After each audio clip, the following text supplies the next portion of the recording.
मैं डॉक्टर वीरेंद्र सिंह। हम पढ़ रहे हैं आधुनिक विश्व का इतिहास। उसमें हम पढ़ रहे हैं जर्मनी का एकीकरण। अभी तक इससे पहले वाली क्लास में हमने जर्मनी के एकीकरण के लिए बिस्मार्क द्वारा किए गए प्रयासों में, जिसमें डेनमार्क से युद्ध और ऑस्ट्रिया से युद्ध के बारे में पढ़ा। अब हम इसके अगले चरण में पढ़ेंगे फ्रैंक और प्रसा युद्ध, यानी फ्रांस और प्रसा युद्ध। ये किस प्रकार ये युद्ध हुआ, क्या कारण रहे, इसमें बिस्मार्क ने क्या नीति अपनाई, इसका अध्ययन हम आगे करेंगे। अब फ्रांस के विरुद्ध युद्ध इतिहास के तर्क में निहित था। फ्रांस से युद्ध करने से पूर्व बिस्मार्क के दो उद्देश्य थे। एक तो प्रसा की सेना का पुनर्गठन करना, दूसरा फ्रांस को यूरोपीय देशों से पृथक करना। प्रसा में फ्रांस के राजदूत बेनेटी ने बेल्जियम, लग्जमबर्ग या पैलेटिनेट की क्षतिपूर्ति के रूप में मांग की। यह बिस्मार्क के लिए यूरोप से फ्रांस को पृथक करने का मौका था। इस प्रकार बिस्मार्क ने युद्ध से पूर्व एक अपनी कूटनीतिक चाल चली, जिसमें उसने विभिन्न यूरोपियन राष्ट्रों को अपने पक्ष में करने का प्रयास किया। ये विभिन्न यूरोपियन राष्ट्रों को किस प्रकार बिस्मार्क ने अपने पक्ष में किया, ये देखते हैं हम। सबसे पहले इंग्लैंड के साथ बिस्मार्क ने फ्रांस द्वारा बेल्जियम की मांग को इंग्लैंड के सम्मुख उजागर किया, क्योंकि 1839 से ही बेल्जियम की तटस्थता का संरक्षक ब्रिटेन था। इससे पूर्व इंग्लैंड की सहानुभूति जर्मनी के एकीकरण के साथ थी। इस प्रकार प्रसा या बिस्मार्क ने इंग्लैंड को अपने पक्ष में किया।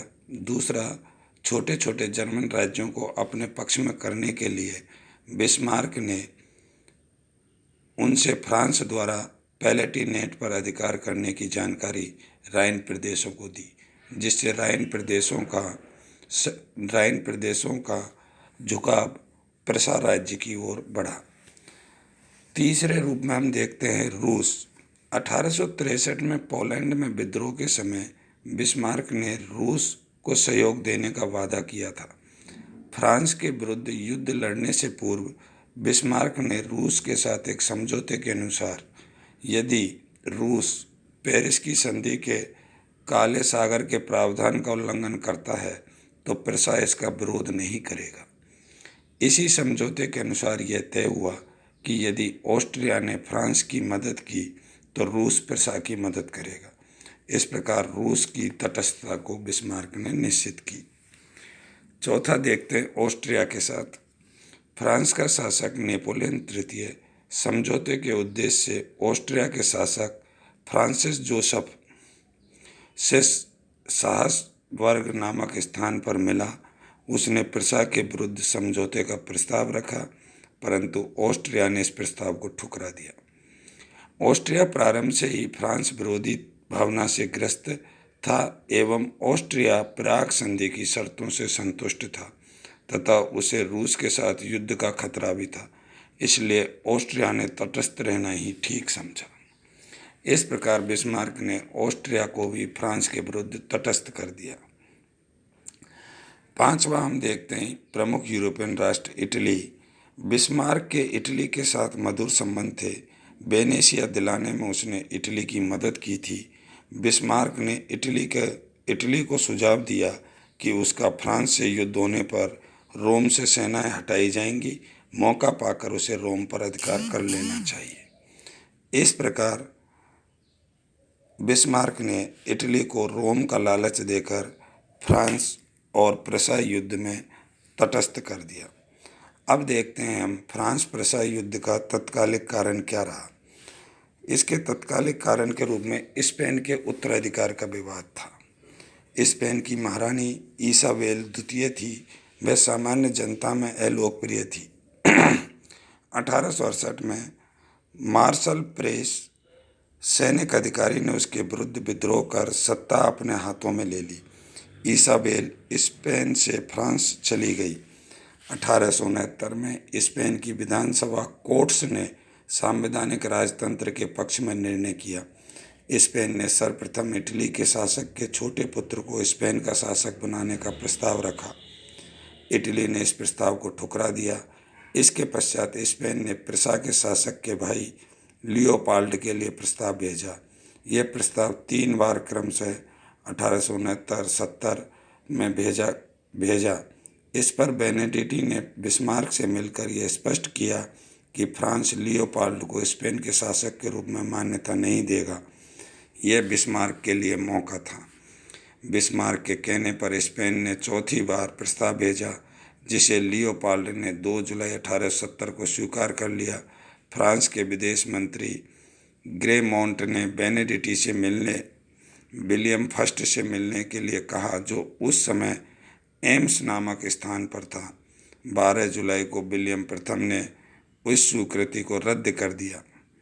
ग्रेमोंट ने बेनेडिक्ट से विलियम प्रथम से एक बार फिर मिलकर भविष्य में स्वीकृति न देने की गारंटी देने के लिए कहा। 13 जुलाई 1870 को बेनेडिक्ट को विलियम प्रथम ने गारंटी देने से इनकार कर दिया।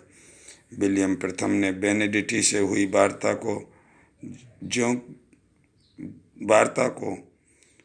का ब्यौरा तार द्वारा बर्लिन में बिस्मार्क को सूचना के लिए भेजा। इसे एम्स का तार कहा जाता है।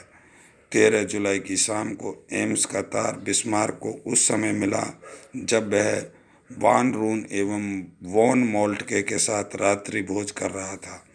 तार मिलने पर उसने कहा कि दुश्मन स्वयं हमारे हाथों में आ गया है। 14 जुलाई 1870 को इस वार्ता की खबर नॉर्थ जर्मन गजट नामक अखबार में छपी। इस खबर ने फ्रांस के लिए लाल कपड़े का काम किया। 15 जुलाई 1870 को फ्रांस ने प्रिसा पर आक्रमण कर दिया। फ्रांस प्रिसा युद्ध में छोटे जर्मन राज्यों ने प्रिसा को सहयोग दिया। 2 सितंबर 1870 को सेडान के युद्ध में प्रिसा ने फ्रांस की सेना को पराजित कर नेपोलियन तृतीय सहित 1 लाख सैनिकों को बंदी बना लिया गया। दूसरी ओर फ्रांस में गैम्बेटा के नेतृत्व में फ्रांस की गणतंत्र घोषित कर दिया तथा गणतंत्र फ्रांस ने युद्ध जारी रखने का फैसला किया, परंतु जेना के सिपाही प्रिसा के विरुद्ध अधिक समय तक टिक नहीं सके और 28 जून 1871 को पेरिस ने आत्मसमर्पण कर दिया। फ्रांस प्रिसा युद्ध के पश्चात फ्रांस और जर्मनी के बीच एक समझौता हुआ, जिसे फ्रैंकफर्ट संधि कहते हैं। फ्रैंकफर्ट संधि में के प्रमुख जो प्रावधान हैं वो इस प्रकार हैं। नंबर 1, अल्सोस और लॉरेन फ्रांस ने जर्मनी को दिए। फ्रांस पर 200 मिलियन पाउंड युद्ध जुर्माना लगाया गया। तीसरा, जुर्माना के न दिए जाने तक जर्मन सेना फ्रांस में रहेगी। इस प्रकार फ्रांस प्रिसा युद्ध के फ्रैंकफर्ट संधि के द्वारा समाप्त हो गया। फ्रांस प्रिसा युद्ध के कई महत्वपूर्ण परिणाम निकले, जैसे नंबर 1, जर्मनी का एकीकरण पूर्ण हुआ। जब प्रिसा की सेनाएं पेरिस पर घेरा डाल रही थीं, 18 जनवरी 1871 के दिन विलियम प्रथम की एकीकृत जर्मनी राष्ट्र का शासक घोषित किया गया। यह समारोह वर्साय के शीश महल में हुआ था। दूसरा, फ्रांस प्रिसा युद्ध का दूसरा परिणाम निकला, इटली का एकीकरण पूर्ण हुआ। इटली ने रोम पर अधिकार कर लिया। तीसरा, रूस को लाभ मिला। रूस ने काले सागर में अपनी सेना तैनात की। फ्रांस प्रिसा युद्ध ने जर्मनी को यूरोप की रानी बना दिया और बिस्मार्क जर्मनी का स्वामी बन गया। इस प्रकार फ्रांस प्रिसा युद्ध के बाद जर्मनी और इटली का एकीकरण पूर्ण हुआ। ये था जर्मनी का एकीकरण।